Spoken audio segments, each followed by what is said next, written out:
Alright, I'll let you in on one of my secrets. It's this stuff right here, and it's on the same aisle with the Worcestershire sauce. Your roux is for color and flavor, but you can't use too much of it or it will become bitter. So, same with the sausage. If the very expensive sausage, the andouille sausage, is expensive, but if you use the cheap stuff, you cheat and add a little bit more smoky flavor with this. I promise you, liquid smoke will destroy your whole entire pot if you use too much of it. I'm talking literally put in 3 drops, not nearly half a teaspoon. Put in 3 drops, stir it all through the pot, let it cook for a few minutes, and then taste it and decide if you want to put in 3 more drops. That's one of my cheater secrets. The Frenchmans season their gumbo with Tabasco and cayenne. I also use Tabasco and cayenne. They're 2 different kinds of pepper, so they have 2 different kinds of flavor. But while nobody's looking, I take my liquid Zatarain's and I shake it up. And again, you will destroy a few pots before you figure out how to use this stuff. Literally, like I was talking about the liquid smoke, literally a few drops in the whole pot, and then stir it around, let it cook for a while, and taste it.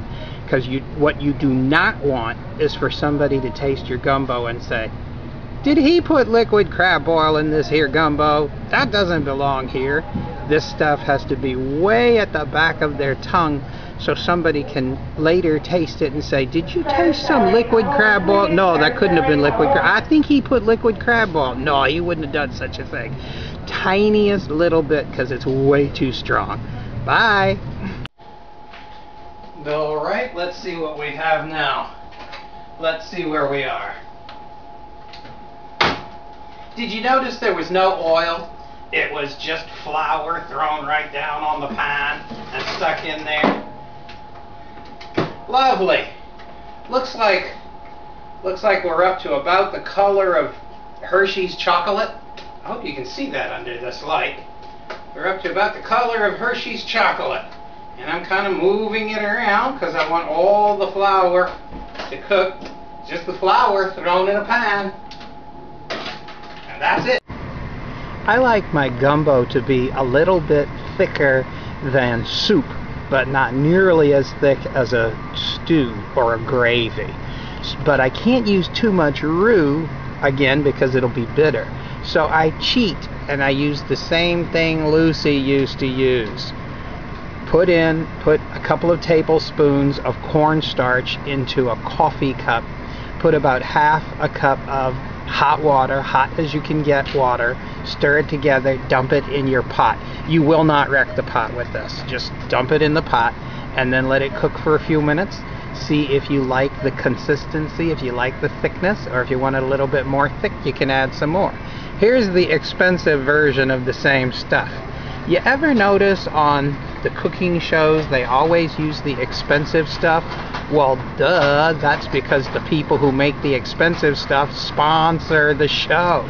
Lucy used to use one like this that came in an orange box, and she bought it from the Cuban.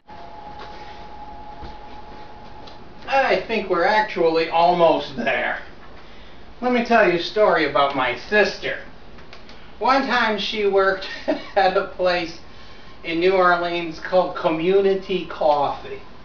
And poor baby, I had to get up early in the morning to take her to work. Look at that. Do you see that? Isn't that starting to look like ground roasted coffee? I had to take her to work real early in the morning, God bless her. And she was so little. She might have been 102 pounds. Come to think of it, she's not any bigger now than she was then. And just as pretty then as she is now. And I had to take her to work at Community Coffee. And then in the afternoon, I had to go pick her up. And poor thing, she used to wear a scarf, a little red scarf on her head. And she smelled just like roasted coffee. So she, of all people, should know what roasting smells like. It's going to smell like toast. God bless her. couldn't. The first time I actually saw this, it was posted on Laura Doolan's Facebook page. So thank you, sweetie, for inspiring Dad. And I want to read what I found of that poem. It's called Call It By Some Better Name. And part of the poem says, imagine something purer far, more free from stain of clay than friendship, love, or passion are, yet human still as they. And if thy lip for love like this no mortal word can frame, go ask angels what it is, and call it by that name. Thomas More.